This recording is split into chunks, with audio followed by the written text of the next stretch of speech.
कागदपत्र तयार करण्याचं काम VSR कंपनीकडून सुरू असल्याचा मोठा आरोप रोहित पवारांनी केला आहे। आम्हाला डिजिटल कागदपत्र हवी आहेत अशी मागणी पण त्यांनी केली।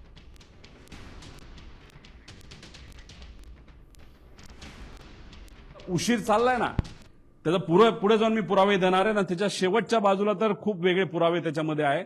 तर त्याच्यामध्ये मुद्दामून कागदपत्र बनवण्याचं काम हे VSR कडनं सुरू आहे असं आमचं तिथं मत आहे। आणि याच्यामध्ये जर तुम्हाला डॉक्युमेंटेशन बघायचं असेल, इन्व्हेस्टिगेशन एजन्सीला सांगायचंय ईमेलचे पुरावे तिथं बघितलं पाहिजे। कारण हेड ऑफिस दिल्लीला आहे, दिल्लीवरनं फ्लाईट प्लॅन हा खाली या गोपीकडे आला असावा, गोपीने ते प्रिंट केला असावा, त्याच्यावर सह्या घेतल्या असाव्या।